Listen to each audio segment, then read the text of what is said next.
허환구의 라디오 오늘. 여러분 안녕하십니까, 허환구입니다. 윤석열 대통령이 지난달 양곡관리법 개정안에 이어서 오늘 간호법에 대해 두 번째 거부권을 행사했습니다. 윤 대통령은 간호법이 의료 전문 직역 사이에 과도한 갈등을 불러일으켜 국민 불안감을 초래한다고 설명했는데요. 그동안 간호법에 반발해서 총파업까지 예고했던 의사, 간호조무사 등의 단체는 거부권 행사를 환영하며 파업을 유보했습니다. 반면에 간호사들은 반발했습니다. 정치적 심판과 법 제정 재추진을 선언했죠. 간호협회는 단체 행동의 수위와 방식을 논의해 내일부터 행동에 들어갈 거라고 합니다. 또 한 번 정치는 제 기능과 역할을 다하지 못하고 의료계 갈등만 키우고 말았습니다. 지금이라도 정부와 정치권은 갈등을 푸는 역할에 집중해야겠습니다. 5월 16일 화요일 라디오 오늘 광고 듣고 시작합니다. 5월 토레스를 꼭 사야 하는 이유가 있어? 우선 5년 10만 킬로미터 무상 보증에 일시불 구매 시 소모품 지원도 5년. 말만 하면 실시간 내비게이션은 물론 다양한 차량 제어까지 되는 인포컨을 5년 무상 지원해준대. 실시간 내비게이션? 스마트폰 연결 안 해도? 그럼 개별 소비세도 차량 유지비도 절약할 수 있는 5월 바로 토레스 계약하러 가자. 지금 KG 모빌리티에서 5월 가정의 달을 맞아 관절 건강 호가는 프리미엄 골드가 사랑 가득 감사 세일을 준비했습니다. 세 박스를 구입하시면 한 박스를 더 드리는 특별한 기회. 사랑하는 부모님께 건강을 선물하세요. 1833-3399 건강기능식품입니다. 제조원 동진제약, 판매원 매일생활건강. 메르세데스 벤츠가 인증한 벤츠는 다릅니다.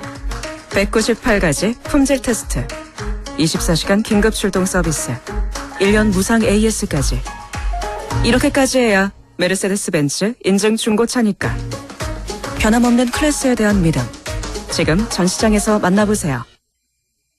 네, 라디오 오늘 화요일 순서 시작합니다. 일부 생활 속 법률 문제를 쉽고 명쾌하게 풀어보는 안형진의 쾌도난법, 안형진 변호사와 함께하겠고요. 2부 이슈 오늘에서는 의성 조문국 박물관이 올해로 개관 10주년을 맞았다고 하네요. 잠시 후 의성 조문국 박물관 이일로 관장을 연결해서 자세한 얘기 들어보겠습니다. 이어서 한 주간의 시사 이슈 알아보는 시간, 최요한의 시사 따라잡기 준비되어 있습니다. 라디오 오늘 유튜브로도 다시 들으실 수 있습니다. 많은 애청 바랍니다.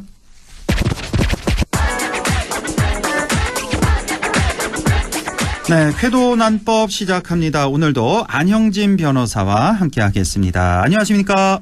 네, 안녕하십니까. 안형진 변호사입니다. 예, 자, 오늘은 공직자가 직무 수행 중에 알게 된 비밀이나 미공개 정보를 이용해서 부동산을 취득하거나 제3자가 취득한 경우에 대한 법적 처벌에 대해서 명쾌하게 정리를 해보겠습니다. 자, 오늘 시작해볼까요? 네, 일부 공직자들이 미공개 정보를 이용해서 국가 사업이 진행되기도 전에 그 지역에 있는 부동산을 매수하거나 또는 자기 측근에게 그 땅 매수해라라고 알려주고 그 측근을 매수하는 경우가 있는데요. 예. 이게 참 뿌리 깊은 토착들이 중에 하나입니다. 무슨 산단이다, 개발이다 진행이 되면 희한하게도 그 측근이 땅을 사놓았다더라 등의 소문과 의혹이 끊이지 않는데요. 예. LH공사 직원들이 내부 정보를 이용해서 땅 투기를 했다고 그런 사회적 무리 일으킨 것도 얼마 전에 일이기도 합니다. 예.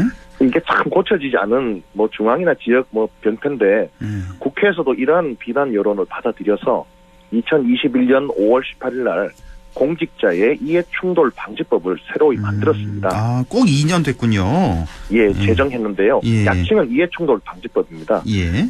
시행은 작년 2022년 5월 19일부터 시행을 했고요.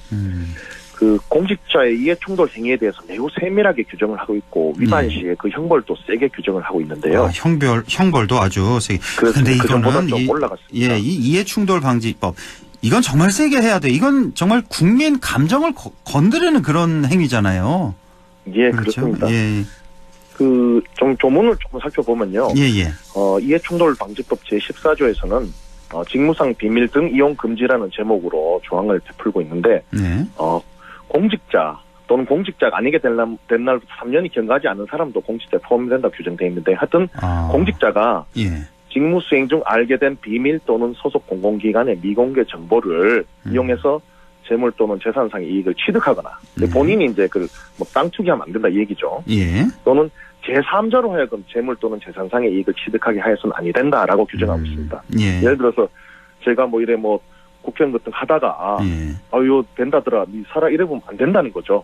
그렇죠. 네, 예. 그래서 뭐 미공개 정보가 뭐냐면 뭐 재물 또는 재산상 이익의 취득 여부에 판단에 중대한 영향을 미칠 수 있는 정보로서 불특정 다수인이 알 수 있도록 공개된 견해의 것을 말한다라고 또 구체적으로 규정하고 있는데요. 아, 근데 이거 보니까 현직 공직자는 물론인 거고 여기 포함되고 그렇습니다. 퇴직하고 나서 3년에 네, 경과하지 않은 사람도 포함이 되는 거군요. 그렇죠. 아, 이것도 좀 알아두셔야겠네요. 예. 그래서 나는 지금 공직자 아니니까 뭐 해도 되지 않나 그런 건 아닙니다. 예. 6년이라는 경과 기간이 있기 때문에 그렇고요. 3년. 예. 예. 이제 만일 이런 이제 행위 또는 전 지시라고까지 표현하고 싶은데요. 아, 그렇죠. 이런 예. 행위를 하면은 당연히 처벌을 받는데 그 수위가 매우 높습니다. 어느 정도예요, 수위가? 예, 이해충돌방지법 제27조 제1항에 의해서 7년 이하의 징역 또는 7천만 원 이하의 벌금에 처해지게 됩니다. 7년 이하의 징역 또는 7천만 원 이하의 벌금. 예. 그래서 만일에 이제 징역형의 선고를 받게 되면은 법률상 감경을 하면 최저한도 2분의 1로 줄어들어서 결국 7년의 반인 3년 반이 되는데요. 예. 그러면 이 경우에는 집행유예 선고가 아예 불가능하게 됩니다. 왜냐하면 집행유예는 3년 이하의 징역에 가능하기 때문이죠. 그러니까 징역 뭐 3년 6개월 이런 거는 집행유예 자체를 내리지 못한다는 얘기군요. 그렇습니다. 예. 그래서 뭐 예전에 재벌도 처벌할 때 징역 3년에 집행유예 5년 나오는 맞아요. 이유가 맞아요. 징역을 3년 높게 더 줘버리면 집행유예 자체를 못 때리기 때문에 그러니까, 그렇게 예. 맞춰줬다는 이제 그건 비판이 뭐 있었기 무슨 때문입니다. 법칙이라고 하지 않았나? 3호 법칙인가 뭐 그러지 예, 않았나요? 그렇습니다. 불렀죠, 그렇게. 예. 예, 그래서 이 형벌도 상당히 강하다는 거고요. 좀 더 비교해서 살펴보면요. 예. 성폭력법에 주거침입 강간죄가 있습니다. 주거침입 강간죄요. 예, 그 나무 집에 들어가서 강간을 한 경우에 이제 처벌하는 건데요. 예. 이것도 무기징역이나 7년 이상의 징역이 처하고 있는데요. 물론 벌금형은 없지만 예. 이 점을 보면은 이해충돌법이 공직자의 비공개 정보 이용 재산 취득 행위에 대해서 엄중히 보고 있다는 점을 알 수 있고요. 예. 그래서 지금 이제 공직자가 지가 정보 듣고 샀거나 정보를 알려줘도 사게 했다면은 이제 공직자가 처벌되는 내용에 대해서 말씀드렸는데요. 예. 그럼 만약에 지역구 국회의원이나 시장으로부터 미공개 정보를 듣고 부동산을 산 사람은 무슨 처벌을 받을까요? 이 예. 공직자 말고 공직자 예, 그렇죠. 말을 듣고 산 사람, 부동산을 산 그렇죠. 사람. 예. 이런 사람도 처벌받지 않을까요? 예, 그렇죠. 그 부동산을 산 사람 입장에서 보면은 예. 내가 그 사람 선거에서 많이 도와줬고 예. 또 뭐 신분도 있어서 정보를 받은 것 뿐이고 나는 공직자다 그냥 그 정보 듣고 주장한 것밖에 없는데 내가 무슨 죄냐 이렇게 반문할 여지도 없지 않아 있는데요. 예. 그 정보 듣고 누가 안 사냐 이렇게 또 항변하는 분도 계시는데 예. 그러나 그것도 엄히 처벌을 받고요. 아하. 이해충돌법 제14조 제2항은 공직자로부터 직무상 비밀 또는 소속 공공기관의 미공개 정보임을 알면서도 제공받거나 부정한 방법으로 취득한 자는 이를 이용해서 재물 또는 재산상의 이득을 취득하지 안 된다라고 규정하고 있고 예. 또 이를 위반하면 이제 27조 제2항에 의해서 5년 이하의 징역 또는 5천만 원 이하의 벌금에 처해지게 됩니다. 그렇군요. 아까 그 공직자 정보를 알려준 공직자는 7년 이하의 징역, 7천만 원 이하의 벌금이었는데 그렇죠. 이 정보를 듣고서 부동산 산 사람은 5년 이하의 징역 또는 5천만 원 이하의 벌금에 처해지는군요. 근데 여기서 중요한 게 알면서도라는 이 네 글자 아닌가요? 이게 그렇죠. 예, 미공개 정보임을 알면서도 이렇게 부정한 방법으로 취득한 자. 예. 예. 그래서 좀 예를 들어서 말씀드리면 고위공직자는 국회의원이 자기는 안 샀습니다. 자기는 네. 안 샀는데 지 측근에게 아까 그딴 곳 개발돼 있긴 좀 사나 봐라 이런 얘기를 원래 해줬는데 예. 그 측근이 옳다구나 싶어서 사불했으면은 예. 그 알려준 사람은 공직자도 처벌을 받고 7년 이하의 징역 7천만 원이죠 벌금. 예. 그 소식 듣고 원래 사불했는 사람도 5년 이내의 징역 또는 5천만 원의 벌금이 처해진다는 거고요. 예. 그 여튼 뭐 공무원으로부터 미공개 정보 또 땅 사면 그 공무원도 처벌받고 그걸 두고 산 사람도 처벌받는다는 점 기억하시면 좋겠습니다. 예. 자, 그런데 예. 이게 사실 좀 애매한 게 이 둘 사이에 얘기가 오고 간 거잖아요. 공직자와 맞습니다. 그 측근 사이에. 네. 그럼 둘 다 만약에 이거 그래요 내가 미공개 정보 누설했어요 이렇게 할 사람은 이 세상에 없을 것 같고 둘 다 처벌받으니까 난 맞습니다. 얘기한 적이 없다 뭐 녹취한 것도 없고 난 그냥 산 네. 거다 이렇게 우기면 이걸 어떻게 수사를 할 수가 있나요? 이게 그래서 전국적으로 어떤 개발이 되기 전에 뭐 누가 샀더라, 누가 측근들이 땅을 사놨더라, 차명해놨다더라 등의 의혹적인 많지만 처벌이 쉽지 않은 이유가 거기 있는데요. 예. 뭐 정보를 듣고 샀는지 아니면 뭐 소 뒷걸음치다가 쥐잡는 격으로 어떻게 뭐 사다 안동마을 딱 맞춰했는지 알기가 어려운 게 사실입니다. 예, 그렇죠. 예, 그래서 근데 참 희한한 게 어떻게 우연히 그렇게 잘 사는지 참 배우고 싶다는 사람도 많은데요. 하여튼 그래서 예. 어려운데요. 예. 그래서 이제 수사할 때는 특정 정치인과 어떤 친분이 있는 여부를 볼 것입니다. 아하. 원래 뭐 친분이 그 사람 선거를 있었는지. 도왔다든지 뭐 그런 게 되겠죠. 예. 뭐 동기동창이라든지. 그리고 여러 개발 사업이 동시에 뭐 진행되는 경우가 있을 수 있습니다. 예. 그런데 그 개발되는 곳 여러 곳에 희한하게도 그 발표 전에 딱딱 찍듯이 매입을 했는지 여부. 예. 그 좀 이상하지 않습니까? 그렇죠. 또 특히 요즘 같은 고금리 시대인데 만일 거금의 대출을 일으켜서 무리하게 샀다면 그것도 좀 이상한 점이겠죠. 이상하죠. 예. 그리고 또 최근에 수년간 부동산 거래 내역을 비교해보면은 특정 시기에 특정 지역의 부동산을 집중적으로 매수했는지 이것도 보게 될 겁니다. 네.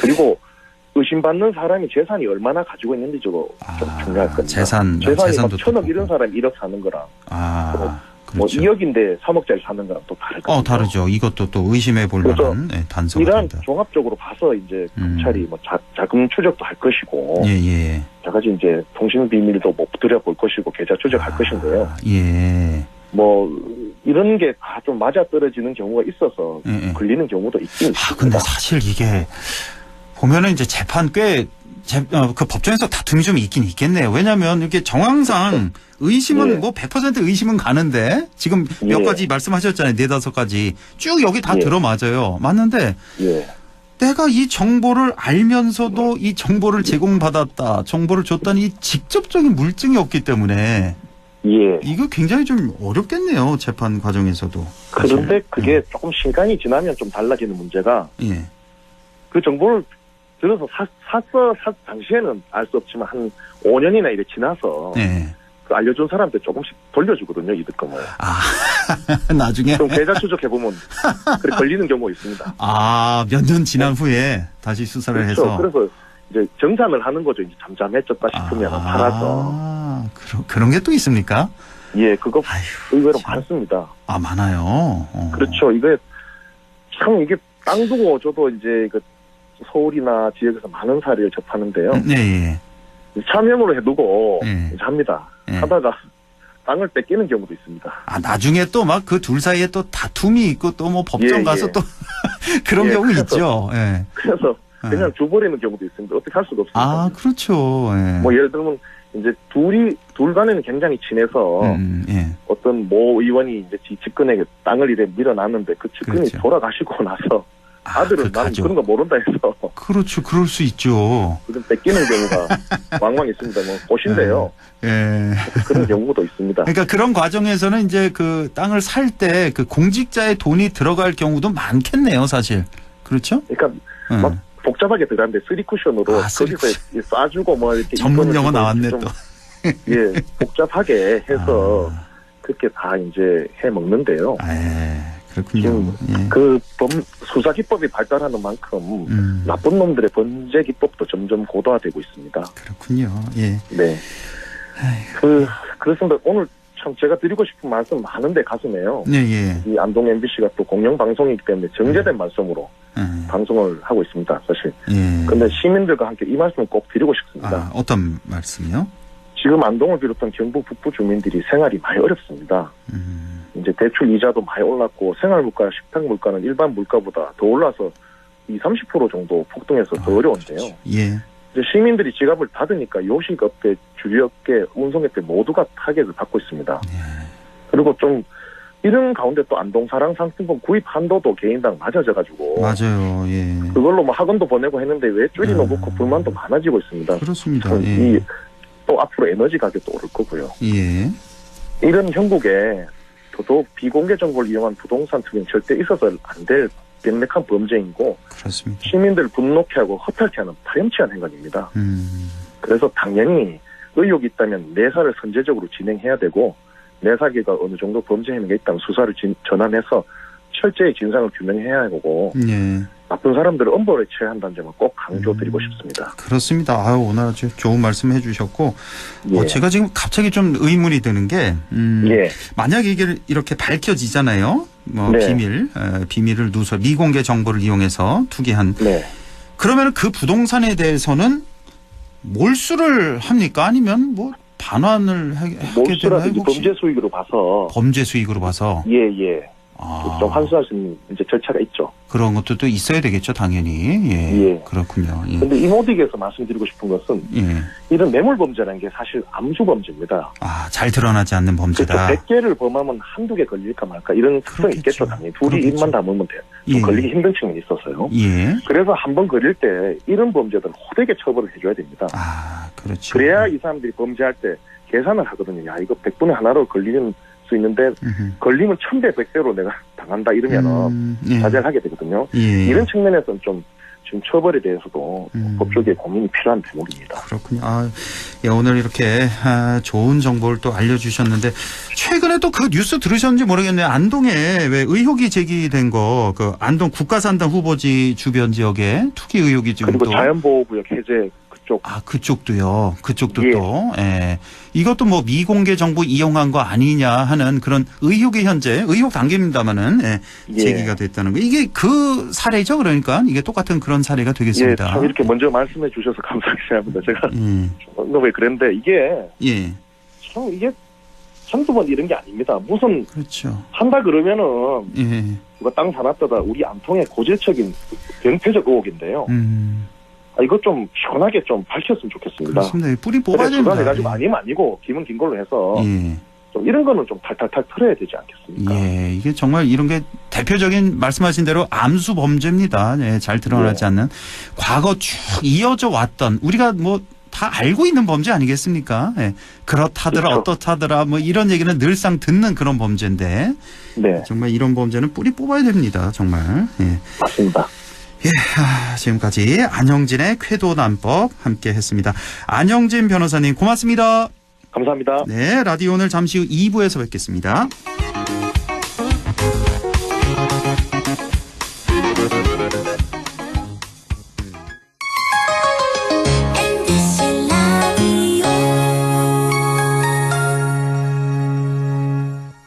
가구 살 땐 꼭 한번 가보자.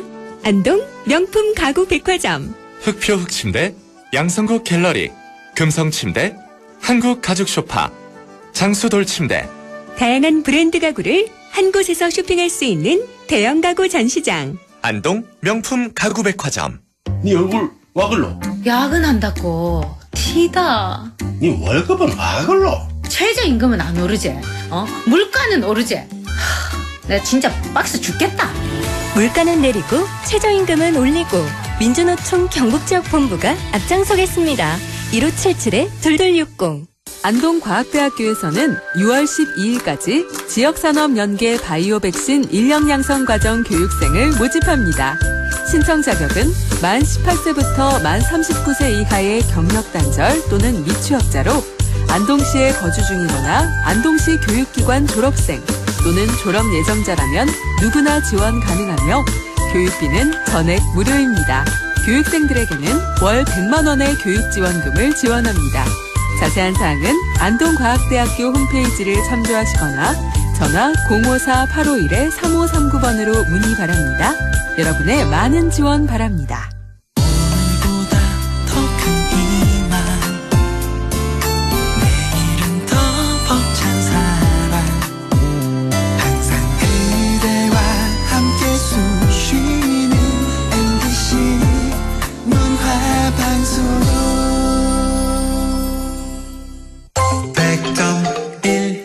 라디오. 네, 6시 24분 40초 지나고 있네요. 라디오 오늘 2부 이슈 오늘 시작합니다. 고대 국가 조문국의 역사와 유물을 비롯해 의성의 문화유산을 보존, 전시하고 있는 곳이죠. 바로 의성 조문국 박물관이 올해로 개관 10주년을 맞이했습니다. 의성 조문국 박물관 이일로 관장을 연결해서 자세한 얘기 알아보겠습니다. 자, 이일로 관장님 안녕하십니까? 예, 안녕하십니까. 의성 조문국 박물관 이일로입니다. 예, 반갑습니다. 박물관 개관 벌써 10주년을 맞았는데요. 자, 개관 10주년을 맞은 소감이 어떠신지요? 예, 우리 의성 조문국 박물관 앞 마당에 탑밀이 5층 석탑이 있습니다. 예. 이 석탑에 500년 후 우리 개봉할 타임 캡슐을 넣으면 박물관을 개관한 게 엊그제 같은데 벌써 하면 10년의 세월이 흘렀네요. 예. 예, 많은 분들이 개관을 축하해 주시고 국민과 박물관 식구들이 노력을 기울여 2013년도에 전문 박물관으로 출발한 우리 박물관은 개관 8년 만에 2021년도 5월에 경상북도 공사립 박물관 중에 유일하게 종합박물관으로 승격을 했습니다. 아, 그래요? 예. 개관 10주년을 맞아 또 안동 MBC에서 우리 박물관을 소개할 수 있는 기회를 주셔서 감사를 드리고요. 예. 우리 박물관은 앞으로도 귀중한 문화유산을 효율적으로 보존 전시하기 위해 있으면 다양한 체험 프로그램을 선보이도록 하겠습니다. 그렇군요. 예. 개관 10년 맞았는데 그중에 이제 8년 만에, 그러니까 재작년에 경상북도의 공사립 박물관 중에 유일하게 종합박물관으로 승격했다. 예. 그렇군요. 하기야 저도 정확히 기억이 안 나는데 한 2년쯤 된 것 같은데 여기를 갔었거든요. 아, 그렇습니까? 근데 사실 뭐 이렇게 큰 기대를 하지 않고 갔었는데 저는 깜짝 놀랐어요. 조문국 박물관 가봐서 규모도 엄청나게 크고 생각보다 시설도 굉장히 잘 해놨고 볼거리가 굉장히 많더라고요. 그래서 오시는 분마다 다 그렇게 얘기를 하고 있습니다. 그렇죠. 다 그렇죠. 예. 저도 사실 깜짝 놀랐어요. 의성에 이렇게 외진 곳에 이렇게 멋진 박물관이 있었나? 예. 깜짝 놀랐던 그런 기억이 있습니다. 예. 자, 조문국 박물관 지난 10년의 성과라면 뭐 굉장히 많으시겠지만 뭐 어떤 점을 말씀하실 수가 있을까요? 예. 많은 성과가 있지만은 그중에 몇 가지만 소개하자면은 우선 우리 많은 유물이 소장하고 있습니다. 예. 의성 조문국 박물관에 위치한 금성명 출신 박창 변호사님에게 기증받은 유물 1253점을 시작으로 지난해 말 기준 한 1134점 소중한 유물이 소장되고 있고요. 그렇게 많습니까? 만여 점이나 되고. 예, 그렇습니다. 그리고 2016년도에 문화체육청으로부터 국가기록문화재 2인기관으로 지정이 되어가지고 의성 지역에 출토된 문화재 7,282점을 우리 박물관에서 보존 관리하고 있으면 박물관 유물 전시에 국가기록 문화재를 적극 활용하여 의성 문화와 문화를 적극적으로 알리고 있습니다. 예. 여기까지만 하시겠습니까?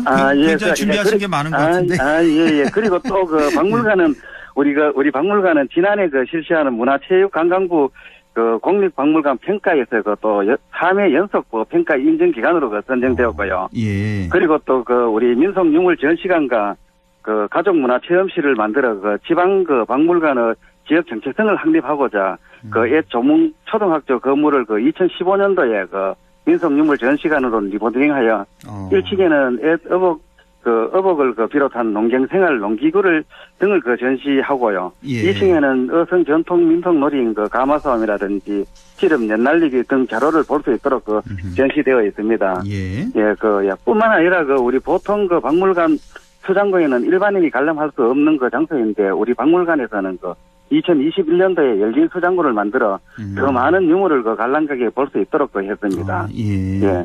의성 조문국 박물관에서는 한 만여 점의 유물이 있지만은 민속유물 전시관과 상설 전시관에 800여 점 유물만 전시되어 관람객에게 공개되지 않는 9,000여 점 유물 중에 보존 상태가 좋은 900여 점 유물을 열린 수장고에 관람객이 볼 수 있도록 전시하여 지난 2022년도에는 코로나19 시기임에도 불구하고 한 9만 4천여 명의 많은 관람객이 의성 조문국 박물관을 방문하였습니다. 많이들 왔다 가시는군요. 예, 그렇습니다. 예. 근데 이 유물이 한 만여 점이 있고 문화재가 7,000점이 넘고 그러니까 이 유물 만여 점 중에 지금 전시한 게 한 800여 점 정도라고요? 예, 우리 그러니까, 일반 민속 그 전시관과 상설 전시관에 예. 한 것은 800여 점이고요. 예. 예, 그리고 우리가 또 이제 보통 이제 보면은 나머지는 수장고에 넣어놨는데 이것도 우리가 일반인들에게 공개를 좀 하자. 이름을 이제 열린 수장고로 붙여가지고 예. 거기에다가 이제 또 한 900여 점 정도를 이제 관람객이 볼 수 있도록 전시를 해놨습니다. 그렇군요. 그러니까 예. 이 의성 조문국 박물관에 전시 못한 유물이 훨씬 많은 거군요. 10배가 더 많은 거군요. 그러니까. 예, 그렇죠. 예. 아이고, 그 다 이제 수장고에 보관을 예. 하고 계시는데 보관은 잘하고 계시는 거죠? 거기 뭐. 예, 그럼요. 우리 관장님들 이거 다 못 보셨을 것 같은데요. 만여 점이면 다 일일이 다 보셨습니까? 예, 수장고에 들어가 보기는 했지만 그것이 이제 이래 박스에 넣어 놨기 때문에 하나 그렇게는 보지는 못합니다. 그러니까요. 예. 어마어마하군요. 그러니까. 예. 자, 개관 10주년을 맞아서 뭐 특별한 행사라든지 뭐 프로그램도 준비하고 계시다고요? 예, 그렇습니다. 우리 개관 10년을 맞아 기증기탁 그 유물 특별 전시전을 6월에 개최합니다. 네. 그 어선 종문국 박물관에서 기증기탁 유물이 한 2,000여 점이 있는데 그 유물을 기증기탁하신 분들의 그 고마움을 되살리고 관객들에게 그 보여드리기 위해 가지고 전시를 기획하였습니다. 예. 그 기증기탁 유물은 그 도자기, 토기, 그 해야, 민속품 등 종류가 다양하면 그 중에 이제 80여 점을 선발하여 가지고 6월 28일부터 그 박물관 3층 특별 기획 전시실에서 전시를 시작할 계획입니다. 예. 그 많은 분들이 오셔서 관람해 주시면 고맙겠습니다. 예. 예, 그리고 또 매달 우리 마지막 일요일은 가족들과 함께 만들고 배울 수 있는 체험 프로그램을 새로 만들고 진행하고 있습니다. 예, 방학 기간에 진행되던 가족 교육 프로그램을 확대하여 가지고 만들기 체험을 전시 해설과 함께 진행하면 탐미, 5층 석탑, 비행기, 공룡 모양 만들기 등 어성의 역사 문화를 연계해 가지고 체험 키트 만들기로 운영이 되고 있습니다. 예. 참여 대상은 보면은 6살부터 초등학교 6학년까지고 현장 접수하여 한 30명을 모집하여 가지고 오후 2시부터 선착순으로 무료 진행하고 있으니 이것도 많은 참여 부탁을 드리겠습니다. 예, 뭐 정말 많은 프로그램 행사 준비를 하고 계신데 빨리 말씀을 해주셔가지고 귀에 들어오질 않았는데 이거 어디 인터넷 쳐보면 되죠? 의성 조문국 박물관. 예, 그렇습니다. 인터넷 쳐보면 이거 행사 다 나와 있죠, 프로그램m? 예, 나와 그렇죠? 있습니다. 예, 거기를 다시 한번, 지금 뭐, 휴대전화로 검색을 해보셔도 될 것 같습니다. 우리 청취자 여러분들. 예. 여기는 정말 제가 다녀와서 하는 말인데 정말 가볼만 합니다. 특히, 어린 아이들은 꼭 데리고 가셔야 됩니다. 정말 좋아하더라고요. 네. 자, 아직 잘 모르시는 분들을 위해서 사실은 저도 잘 모릅니다. 이 조문국이 뭔지, 조문국이란 이거 나라 이름이잖아요. 그렇습니다. 이거 설명을 좀 해주시죠. 조문국에 대해서. 예, 조문국은 우리 삼한 시대에 어성 지역에 뿌리를 둔 나라입니다. 삼국 사기 신라 봉기의 버류 이사금 2년 185년에 신라가 조문국을 정벌하였다라고 되어 있으면 지리지에는 조문국이 신라 경덕왕 때 문소국으로 되었다가 고려 태조 23년 940년에 어성부가 되었다고 기록이 되어 있습니다. 예, 어성 금성면 고분군에 있는 금성면 일대가 조문국이 있었던 곳으로 의성 금성면 일대가요? 예, 일대가 옛날에 조문국이었습니다. 그래요. 예, 거기 보면 한 374기의 대규모 고분이 조성되어 있고요. 예. 1960년대부터 발굴이 이루어졌으면 긴거리 어성 양식 토기 등 다양한 유물이 출토되고 있습니다.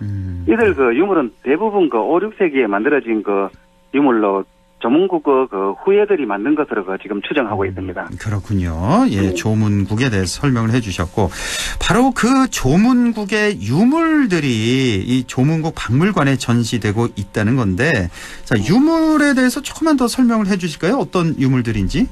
예, 앞에서 말씀드렸듯이 조문국은 문헌 기록상 서기 185년까지 존속했다고 볼 수 있습니다. 그러나 185년경의 유물은 아직까지 발굴된 것은 없습니다.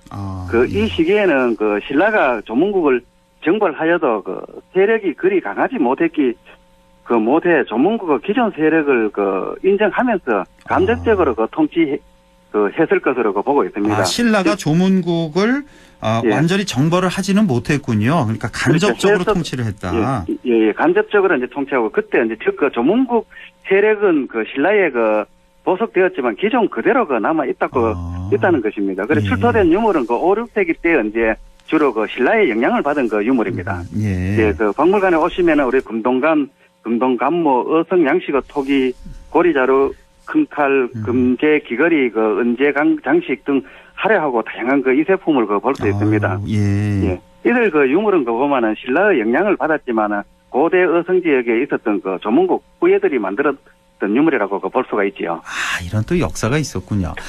예. 이거 또 우리 관장님, 이일로 관장님 말씀 듣고 나니까 한번 더 가보고 싶네요. 아, 그렇습니까? 예. 자, 조문국 박물관 많이들 찾으시고 다들 좋다는 말씀 많이들 하시는데, 자, 조문국 박물관에 대해서 좀 더 자세히 소개를 좀 해주신다면요. 아, 예, 우리 조문국 박물관은 민속유물관과 상상 놀이터가 있습니다. 예.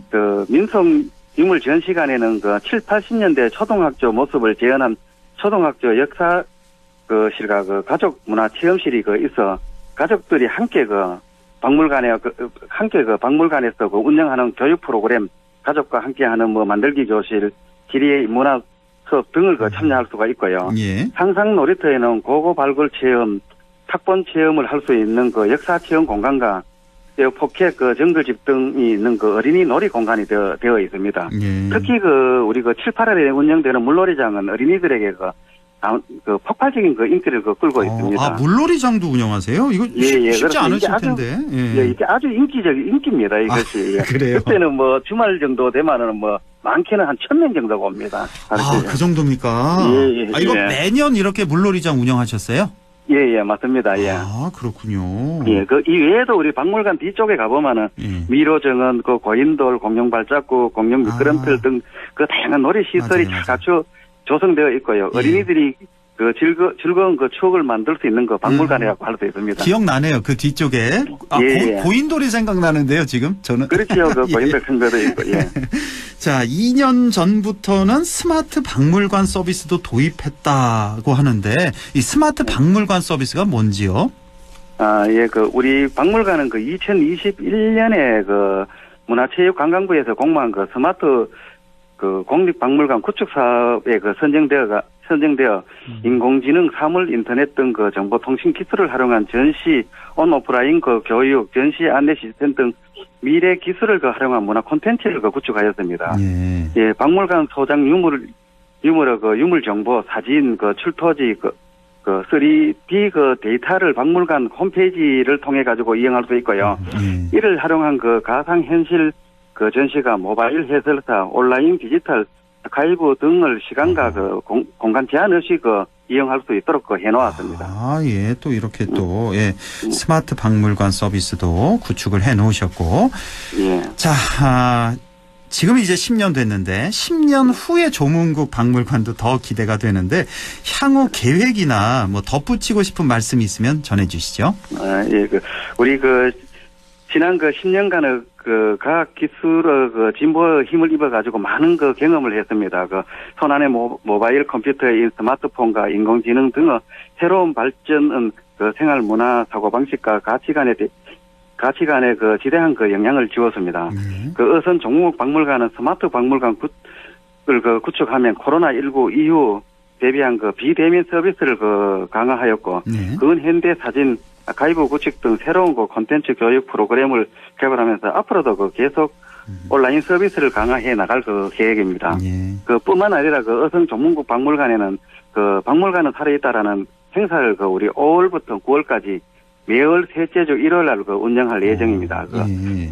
그리고 우리가 관람객이 많은 7, 8월에는 첫째 주 토요일에 한 번 더 운영을 하여 총 7회에 걸쳐 가지고 매달 새로운 프로그램으로 진행할 계획이고요. 박물관은 살아있다라는 프로그램. 예. 행사입니다. 행사를 진행하고 있고요. 그리고 이번 5월 21일에 이제 야외 공연에서는 인형극을 공연하면서 다양한 체험 프로그램도 함께 준비를 하였습니다.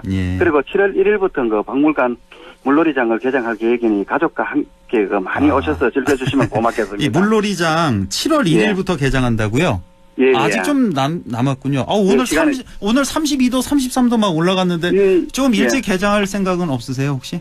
이게 이제 또 약간 또 우리가 지난한개는 7월 9일 날 했었는데 7월 1일 그 앞에 주에 개장하려고 또 너무 일찍인 거고 그래가지고 지금 7월 1일로 지금 지난보다 한 일주일 정도 땡겨가지고 땡긴 게 하고 있습니다. 예. 그리고 예, 또 국가 그 지정문화재인 그 어성과 금성 고분군에는 지금 자가끝이 아름답게 피고 있습니다. 예. 이번은 이제 주말쯤이면 절정을 이룰 것으로 보이니 사랑하는 가족과 가족 여인들과 함께 사적지를 걸으면서 한번 힐링하시기를 바라겠고요. 예, 우리 어성 종목박물관은 관람객을 위해 전시 환경 개선뿐만 아니라 다양한 체험 프로그램 개발을 고민하고 있으면 앞으로 각종 프로그램 확대, 유물 관리 및 전시 공간의 다양화, 쾌적한 관람과 놀이 환경 조성 등을 통해 모두가 함께 누리고 체험하는 역사 문화 박물관으로 자리 잡을 수 있도록 최선의 노력을 다하겠습니다. 시청자 여러분의 많은 애정과 관심 부탁드리겠습니다. 알겠습니다. 조문국 박물관 개관 10주년 다시 한번 축하드리고 오늘 설명을 너무 잘 들어서요. 관람객이 갑자기 확 느는 거 아닌지 모르겠네요. 우리 관장님 설명을 너무 잘해 주셔가지고. 네. 자, 매주 언제 휴관을 하죠? 우리가 휴관은 매주 월요일 날 휴관입니다. 월요일 휴관, 기억해 두시고 월요일 피해서 꼭 찾아가 보시기 바랍니다. 후회 절대 안 하실 겁니다. 지금까지 의성 조문국 박물관의 이일로 관장과 함께했습니다. 고맙습니다. 예, 감사합니다.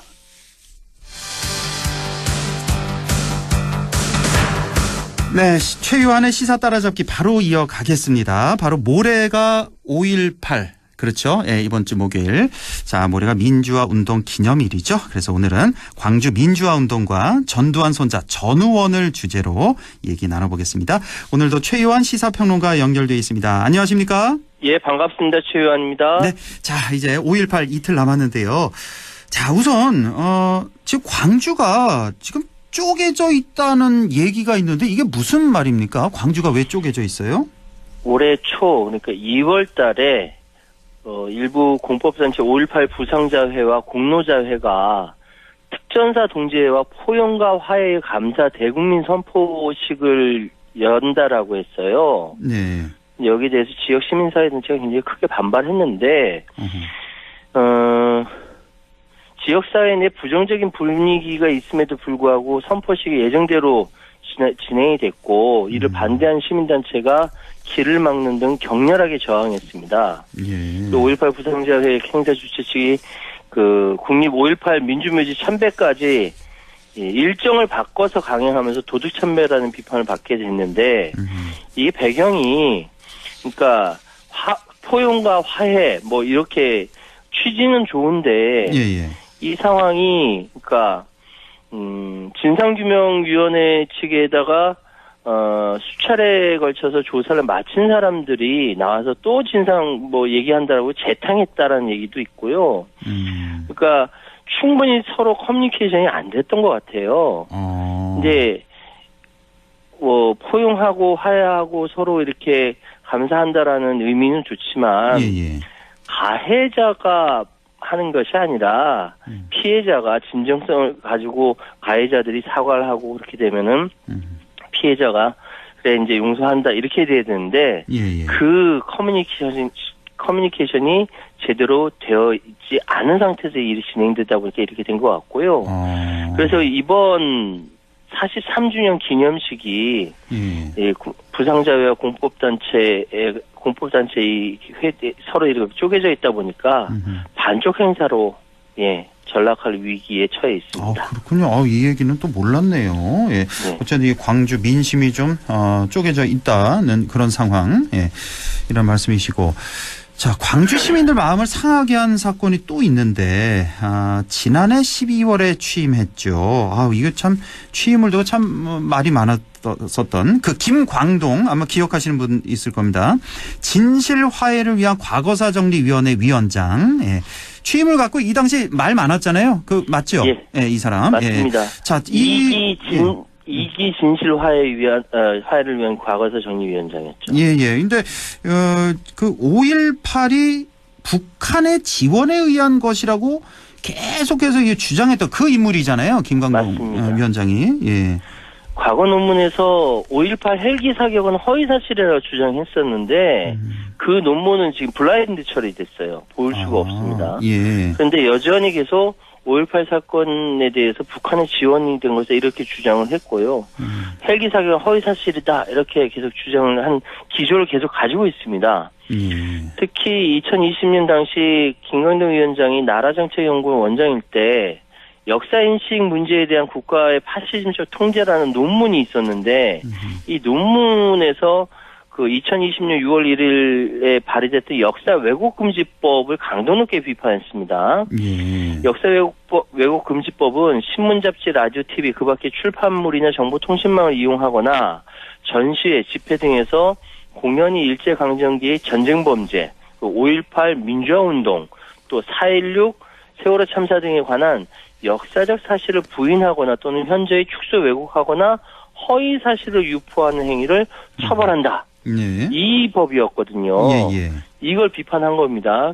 뭐라고 비판했냐면은 5.18에 대한 비판을 개인이 가질 수 있는 표현의 자유로 보고 이런 개인의 자유가 국가 권력에 의해 구속된다면 국가 권력은 더욱 강화돼서 개인의 자유가 침해되는 악순을 나올 수 있을 것이다. 이렇게 주장한 거예요. 그러니까 언뜻 들으면 타당한 것 같은데 김광동 위원장이 이미 수차례 국가기관의 조사를 통해서 밝혀진 5.18 헬기 사격이 허위라고 계속 주장하고 있는 거거든요. 그러니까요. 예. 그러니까 예전에 독일이 저질렀던 폴란드에 있었던 아우슈비츠 그 감옥에 네덜란드 관광객이 나치식 경례를 했어요.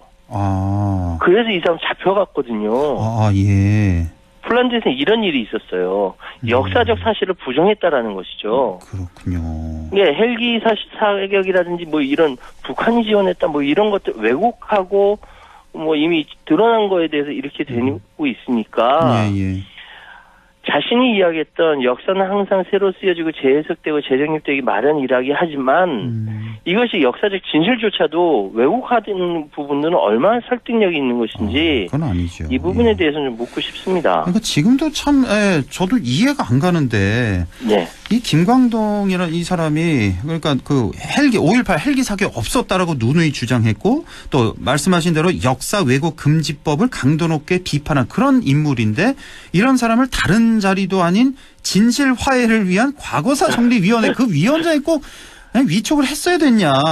저는 그게 이해를 도저히 할 수가 없었어요. 당시. 맞아요. 광주 시민들 그래서 많이 속이 상한 겁니다. 이분하고요. 김광동 이 위원장하고 또 한 명 이해가 안 가는 게 그 김문수 그 노사정 위원장인가요? 예. 그 사람 위촉한 것도 그 두 명이 제일 이해가 안 가는 지금 기억이 좀 나네요. 예. 자, 지금 5.18 유공자의 정신적 손해배상을 두고 이 공법단체와 광주시 사이의 주장이 엇갈리고 있다. 갈등을 빚고 있다면서요? 이건 무슨 얘기예요? 이거 간단하게 말씀드리면 5.18 보상법이 이 관련돼서 이 보상법이 위헌이라고 헌재에서 판결을 했어요.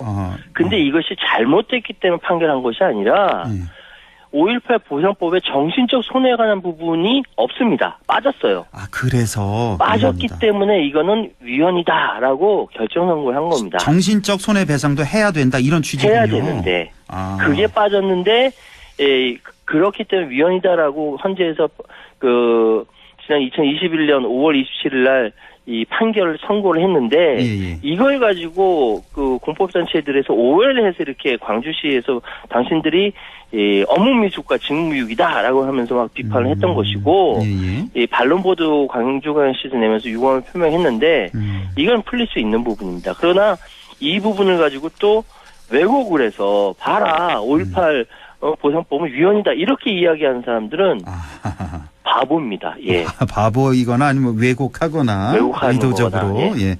이거 조금 복잡한 내용에서 이만하고 좀 시간이 많지 않아서 화제를 좀 돌려서 자 노태우 씨 장남 노재현 씨 다들 아실 텐데 자 이분이 이제 올해도 광주 5.18 민주묘지를 이미 방문을 했다고요? 예, 지난 9일날 방문했고요. 근데 이번에 이게 네 번째 방문이래요. 저 몰랐었어요. 네 번째나 됩니까? 예, 네 번째 계속 방문을 하면서 광주 시민들한테 사과와 참회의 모습을 보였던 것이죠. 예. 그리고 노재현 씨가 이번에 지난 14일에 김대중 정치학교라는 곳에 입학을 했다면서 4기 수강생으로 입학을 했는데 예, 여기는 뭐 미래의 김대중 육성하기 위해서 김대중 전 대통령의 사상 정치 유산을 뭐 이렇게 학습하는 곳이에요. 예.